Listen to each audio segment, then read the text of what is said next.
Let us open our Bible on Psalm 16, verse 7. Praise the Lord. I will bless the Lord who has given me counsel. My reins also instruct me in the night seasons. So, purihin natin ang Panginoong Diyos at pasalamatan at dakilain. Bakit? Dahil nagbigay siya sa atin ng counsel. Itong kanyang payo para maging gabay po natin. So, ano ngayon ang magiging silbi o magiging function o magiging idudulot sa ating buhay ang kanyang counsel? Sinabi dito, my reins also instruct me in the night seasons. Ito kasing night seasons na ito. Ito yung mga panahon, mga pagkakataon na gusto ng dyablo tayo ay itulak kahit paman sa pagkakasala. Bago ko lang nabasa kanina sa FB, malaking headline sa newsfeed na merong isang malaking simbahan sa, di ko alam kung saan itong simbahan na ito, basta malaki ito. Established na. Tapos nakalagay doon, pastor resign. Nag-resign ang pastor because of sexual harassment or something like that. So nag-resign siya. Tapos sabi doon, please pray for those affected family. Iampo ang affected family. Hindi lang family and members of the congregation. Siyempre, pag ang leader ang dadalihin ng masamang espiritu, malaking impact yan sa mga followers. Ngayon, hindi lang yan sa leaders, no? Mga leaders, kahit sa mga individuals, if you are a mother, if you are a father, ikaw ay mahulog sa pagkakasala, paano lang yung mga anak mo na tumitingin sa'yo? Paano na lang yung mga apo mo na tumitingin sa'yo? So, merong tinatawag na domino effect yan. Tingnan mo, si Adam at si Eva na nadali ng masamang espiritu. Di ba? Domino effect. Because of one man's disobedience, many become sinners. So, importante ang individual. Importante ang bawat buhay natin. Huwag mong sabihin, ay hindi ako gano'n importante, pastor. Hindi naman ako pastor, hindi naman ako leader. I am just a woman, I am just a man, I'm just a... No, do not. Kasi behind you, there are followers. Behind you, there are observers. Behind you, there are yung mga tao na umaasa. Paano sila mabigyan ng tatag at tibay? Paano na yan kung ikaw ay mapahamak? Kaya napaka-importante itong night seasons na ito. Diyan tayo dapat makatakas, diyan tayo dapat overcome o ma-resist natin yan. Kasi ito yung strategy ng kaaway kung paano niya tayo biktimahin, ipahamak, ipalugmok, yung magkakasala ka. Kaya habang binabasa ko yung headline na yun, malaki yung impact kahit pa man sa buhay natin na wag nating pahintulutan na ikaw ay mahulog sa pagkakasala. Malaki ang impact niyan. Kaya we need the counsel of God. Ano itong my reins? Alam niyo yung reins? Kung sa kabayo pa yan, rinda. Yung rinda na yan, yan yung maggabay sa kabayo. So sa buhay natin, ano ang pinakarinda sa buhay natin para maggabay sa atin? Di ba ang counsel ng Diyos? Itong counsel ng Diyos, ito yung maggagabay sa atin in the night seasons. Yung mga panahon na tukso, mga panahon na pagsubok, mga panahon na kahirapan, mga panahon na kasaganahan, basta anything na pwedeng magligaw ng ating buhay sa buhay na kabanalan at katuwiran na tinuro ng Diyos sa atin. Yan yung mga tinatawag na night seasons. Kaya kailangan natin yung rinda natin, merong humahawak niyan. Kasi ang rinda, hinahawakan niya ng driver. Yan yung mag-guide sa kabayo. So kung gusto nating magpagabay, yung humahawak ng rinda natin, yun yung mag-guide sa atin kung anong dapat nating ihakbang. Dapat yung Diyos. Gawin natin ang siya yung naghahawak ng rinda. So pinapadaan ng Diyos sa kanyang counsel para magabay sa atin. Praise the Lord. At gusto ng ating Panginoong Diyos, itong gabay niya sa buhay natin, wag natin itong baliwalain, wag natin itong minusan, wag natin itong panghinaan. Hindi, dapat yung gabay ng Diyos sa buhay natin, yan ang lagi nating, yun na yung pinaka-standard ng ating daily routine, yung counsel ng Diyos. Doon na tayo sumusunod, doon na tayo gumagabay, sinasanay na natin yung buhay natin. Yung bang, kumbaga pa, ang tukso, ang pagsubok, parang wala nang pag-asa sa buhay natin. Kasi, yan na yun, ang ating daily routine. Yun na yung gabay natin. Yun na yung ginagamit natin, standard sa ating buhay, sa holiness and righteousness. So, ang masamang espiritu, nag-fade away yung hope nila. Nag-fade away yung kanilang ine-expect sa atin na kaya pa nila tayong tumbahin. Dapat mapahiya siya. Dapat maging failure siya sa buhay natin. Sapagkat pag maging failure ang diablo sa buhay natin, sa mga ginagamit niyang night seasons, tapos pag failure siya, ibig sabihin, nagwagi ang Diyos sa buhay natin. Pag ang Diyos ang nagwagi sa atin, salvation yun. Kasi yun ang motive ng Diyos sa atin, ligtasin tayo. Pag nagwagi ang Diyos, save ka. Kasi siya yung nasunod. Siya yung kanyang gusto nangyari sa buhay mo. Basahin natin gaano ka-importante yung counsel na yan. Psalm 73 verse 24. Praise the Lord. Thou shalt guide me with thy counsel, and afterward receive me to glory. Yan. Ang magagabay sa atin na hindi tayo magpakailan pa man madiliman, hindi tayo mangitngitan ba, hindi tayo ma-snared, hindi tayo ma-net ng masamang espiritu, hindi tayo ma-stumble, hindi tayo magkakasala o i-ano na lang natin, simplified na lang natin. By His counsel, mag-guide niya tayo. Afterward, itong word na afterward, ano ba yung after? Matapos. Ang buhay natin. Ang dami ng afterward dito sa atin.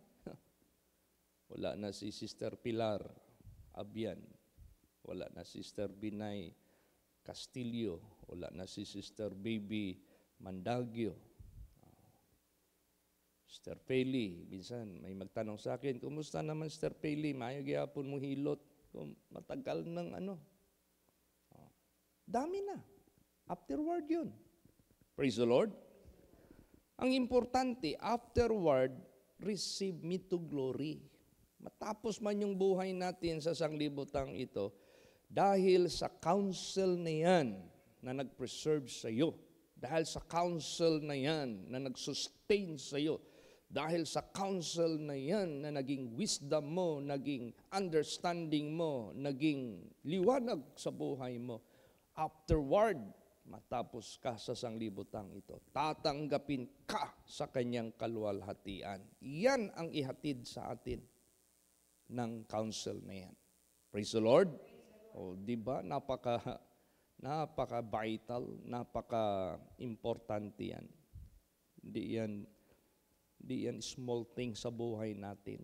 Kaya sanayin na, ugaliin na, normal na, standard na yan sa operasyon ng pag-iisip mo, yung counsel ng Diyos, siyang laging nangunguna, siyang laging natutupad, siya laging nangyayari, siya laging nasusunod. Yun na. Wala na sa sarili natin. Huwag na nating lingunin yung sarili natin. Huwag na nating ipahirit pa yung laman natin. Huwag na yan. I-reject na yan. Denied na yan. Yung counsel ng Diyos, yun ang maging bida sa buhay natin. Tapos isipin natin yan habang sumusunod tayo sa counsel ng Diyos, yan na yung blessing sa buhay natin. Yan na yung salvation sa buhay natin. Yan na yung success sa buhay natin. Yan na yung progress sa buhay natin. Yan na yung prosperity sa buhay natin.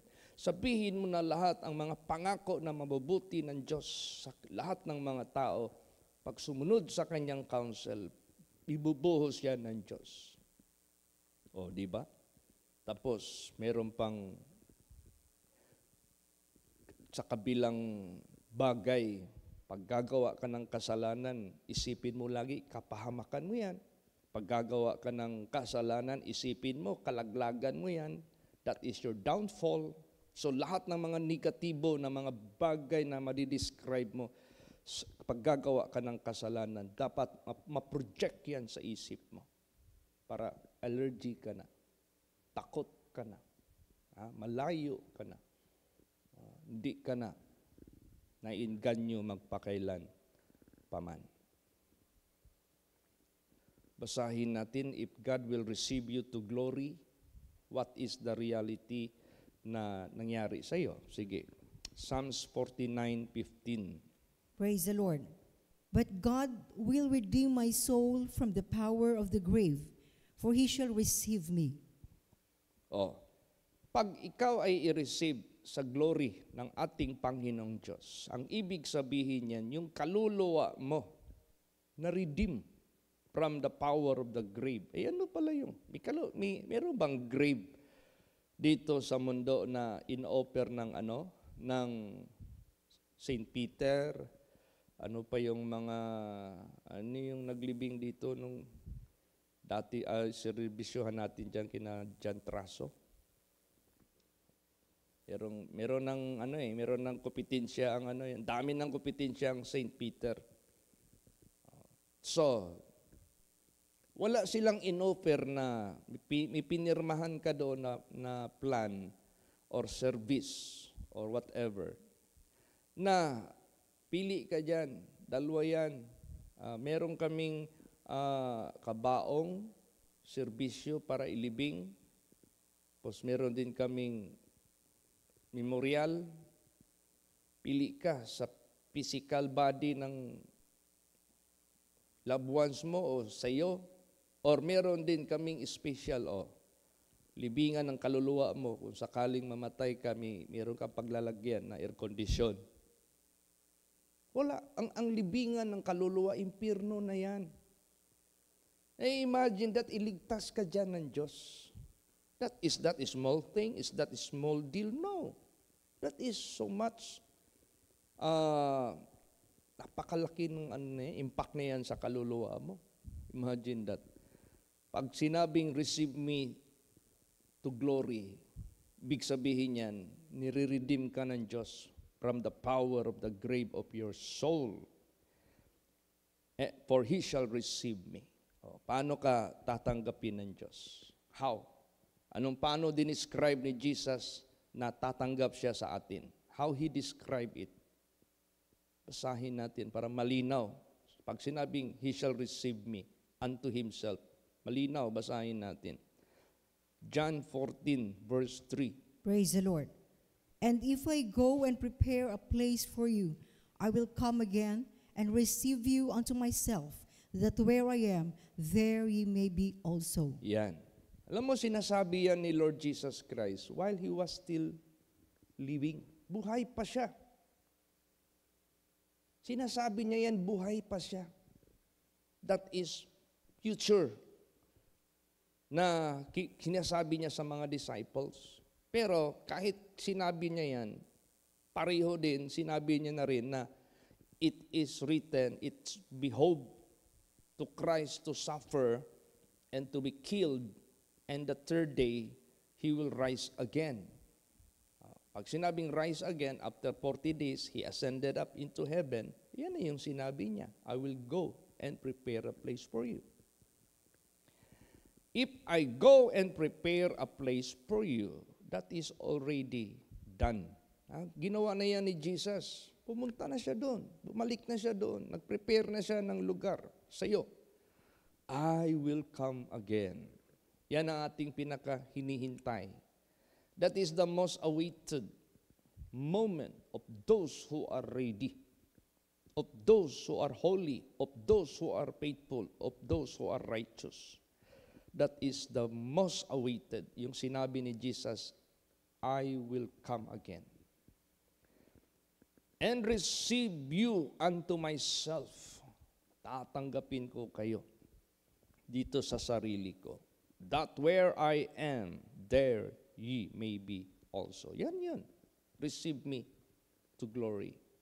Redeem me from the power, my soul, thou hast redeemed from the power of the grave. Ito na, tatanggapin tayo ng ating Panginoong Hesukristo.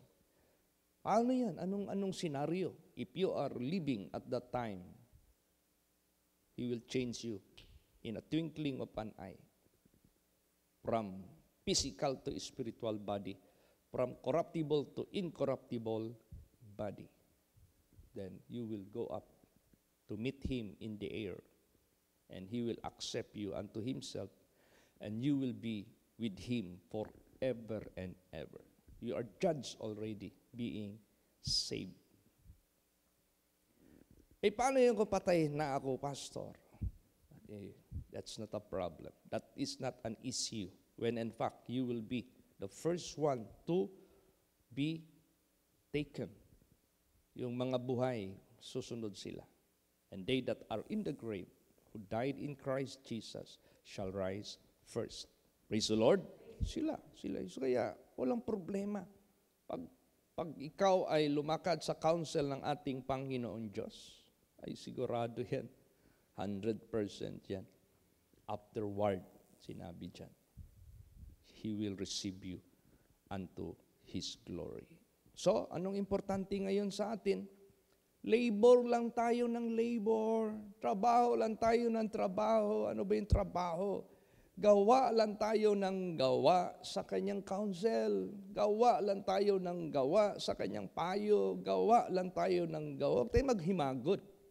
Kaya nga sinabi diyan, be not be weary in well-doing, for in due season you will reap if you faint not. See? Labor lang tayo ng labor. Labor lang tayo ng labor. Apply lang tayo ng apply sa kanyang banal na salita ng Diyos, sa kanyang counsel. Basahin natin yan. For what purpose? 2 Corinthians 5:9 hanggang 10. Praise the Lord. Wherefore, we labor that whether present or absent, we may be accepted of Him. For we must all appear before the judgment seat of Christ, that everyone may receive the things done in his body, according to that he has done, whether it be good or bad. Di ba? Wherefore we labor. Tuloy lang ang trabaho, tuloy lang ang paggawa ng kanyang counsel, that whether present, buhay ka, or absent ka na, wala ka na sa sanglibutang ito. What is the most important? What is the blessedness? What is the joy? What is the so-called bright future? That is that you may be accepted of Him. Yan ang importante. Present or absent, the most important, accepted ka sa kanyang pagbalik. So labor lang tayo ng labor. Praise the Lord. Labor lang tayo ng labor. Gawa lang tayo ng gawa sa kanyang counsel. Bakit? Darating din ang panahon that we must all appear before the judgment seat of Christ, that everyone may receive the things that done in his body, according to that he hath done, whether it be good or bad. O, di ba? Tapos, ang mga anak ng Diyos, mauna kang hatulan. Hindi ka isali sa Diyos sa general judgment, kung tawagin. Hindi ka isali doon. You are no longer there. The judgment of God will begin at us. Now, if it begins at us, what shall be the ungodly? what will be their future. Kawawa. Bakit? Pag hindi ka nasali sa resurrection, wala ka ng kaligtasan. You are tantamount as being judged unsaved. Pag hindi ka naman nasali sa rapture, the chance of your salvation is very thin. Kunti na lang masyado. Bakit? Kung hindi ka nga naligtas sa panahon ng grasya, panahon pa kaya ng reign of the Antichrist, panahon pa kaya ng Great Tribulation, panahon pa kaya ng persecution, ng grabing persecution. See, kaya napaka-importante, labor lang tayo ng labor. I-grab natin itong grace na ito, itong chance na ito, habang di pa bumabalik si Jesus Christ. Praise the Lord. Gawin, labor na lang tayo ng labor, wala na tayong hinto. Kaya, purihin natin ang Diyos. Dahil sa kanyang counsel, natuto tayo. Paano tayo mag-judge? Paano tayo mag-decide? Paano tayo mag-choose? Paano tayo mag-behave? Paano tayo mag-act sa harapan ng night season na ito? Purihin natin ang Diyos. Dahil dyan, alam na natin ang gagawin natin. Hindi na tayo being, yung bang pacham-pacham, hindi tayo yung sabihin na uncertain. Pag may counsel tayo ng Diyos, 100% yan. Gawin mo lang yan, i-apply mo lang yan sa buhay mo. Sigurado yan. Basahin natin. Psalms 119 verse 7. Praise the Lord. I will praise thee with uprightness of heart when I shall have learned thy righteous judgments. Yes. Nang purihin kita sa katuwiran ng aking puso nung natuto ako sa iyong righteous judgments. Tingnan mo. Nung una, wala tayong kamuhang-muhang. Ano ang dapat, ano ang tama, anong acceptable sa Diyos, anong detestable sa Diyos, anong abomination, at ano yung pleasurable sa Diyos. Wala tayong kamuhang-muhang niyan noon. Pero dahil sa counsel ng ating Panginoong Diyos, alam natin, yung righteous judgments na yan, we learn sa buhay natin. And nagamit natin yan para masustain yung ating buhay. Save, masustain yung buhay natin active in the service of the Lord. Kaya napaka-importante yung righteous judgment ng Diyos. Kaya itong lahat na ating pangangailangan na maghatid sa atin sa eternal glory, makikita lang natin yan kay Jesus Christ. Makikita lang natin yan sa buhay ng Diyos. Basahin natin Proverbs 8:14. Praise the Lord. Counsel is mine, and sound wisdom. I am understanding, I have strength. Ayan. Counsel is mine, sound wisdom. I am understanding, I have strength. Itong lahat, we need all these things. Itong lahat necessary para sa atin. Itong lahat, ito yung hindi dapat mawala sa buhay natin. Ito lahat. Counsel, sound wisdom, understanding, and strength. Ito lahat. Kanya yan. Napaka-importante yan sa buhay po natin. So, pag ginagamit natin yan araw-araw sa buhay natin yan, ano ngayon ang gusto ipaintindi sa Diyos sa atin? Na kung bakit kailangan natin itong i-apply araw-araw hanggang mawala na tayo. Afterward nga hanggang matapos tayo, hanggang babalik si Jesus Christ. Ano palang direksyon ito? Ano palang motive ng Diyos nito? Bakit niya binigyan tayo ng counsel? What purpose? Basa. Isaiah 48:17. Praise the Lord. Thus saith the Lord, thy Redeemer, the Holy One of Israel. I am the Lord thy God, which teacheth thee to profit, which leadeth thee by the way that thou shouldest go. Yan. Teacheth thee to profit. This is an opposite of what Jesus said. What shall it profit a man, even though you gain the whole world, and yet you lose your own soul. Oh. Ngayon, ang dami mong makita sa FB news feed na how to be a billionaire, how to be a millionaire, how to be rich man, or rich woman, o sino ka man. Tapos, kung tutukan mo yan, yung pala maniniglect mo lang. Yung the most profitable thing. Diba? Maniglect mo. Na-attract ka doon, hinahabol mo siya, until such time, hindi mo na-notice na na-neglect mo yung spirituality mo. Wag, dito tayo sa counsel ng Diyos. Praise the Lord. Diyan tayo. Bakit? Sinabi dito, thus saith the Lord thy Redeemer of your soul from the grave, the Holy One of Israel.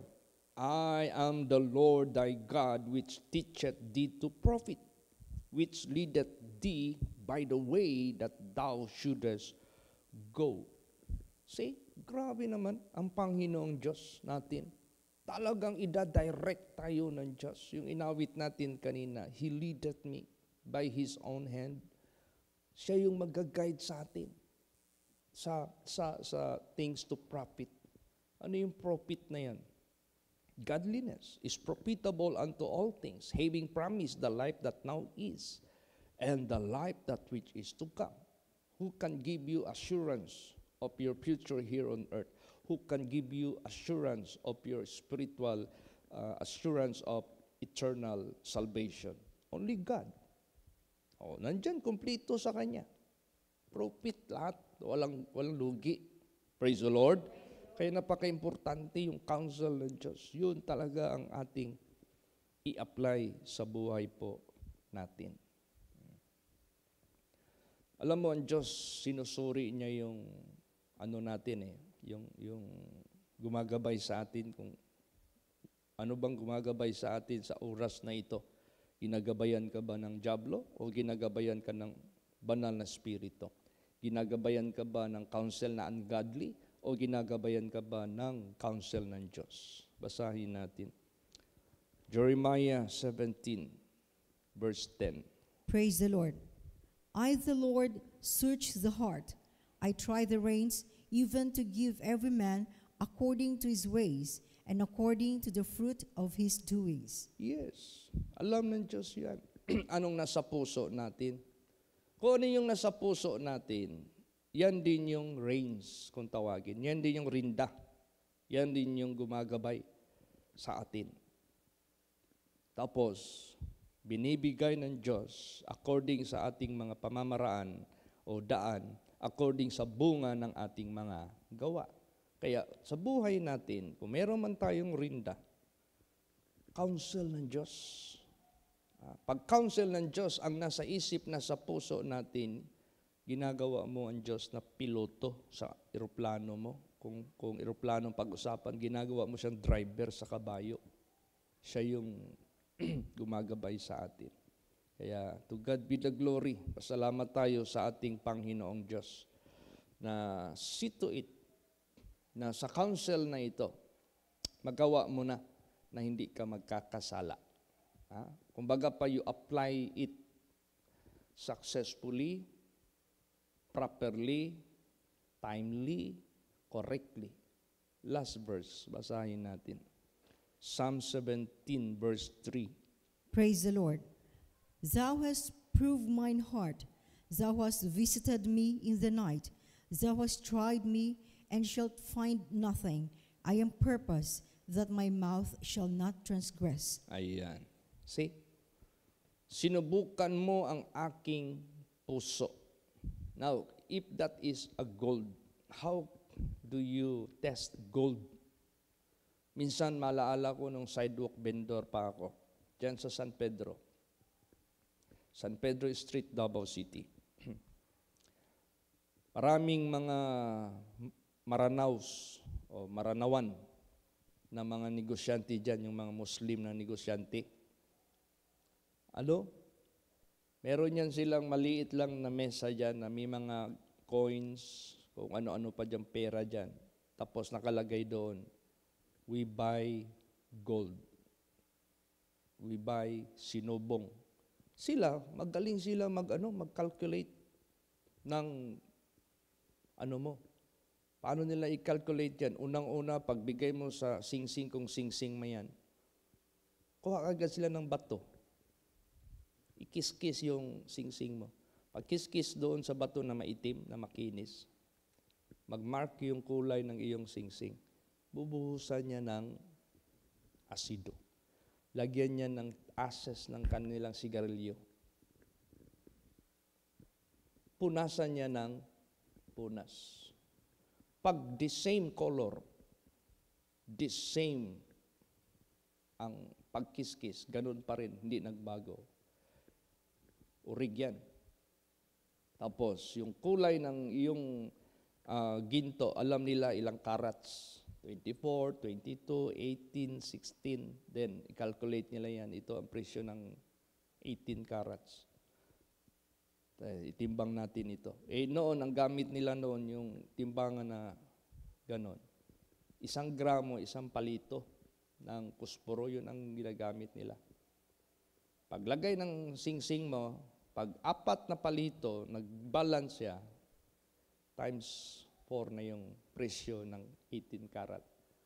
Kung ang 18 karat is 4,000 times 4, ayun, ibabayaran ka kaagad.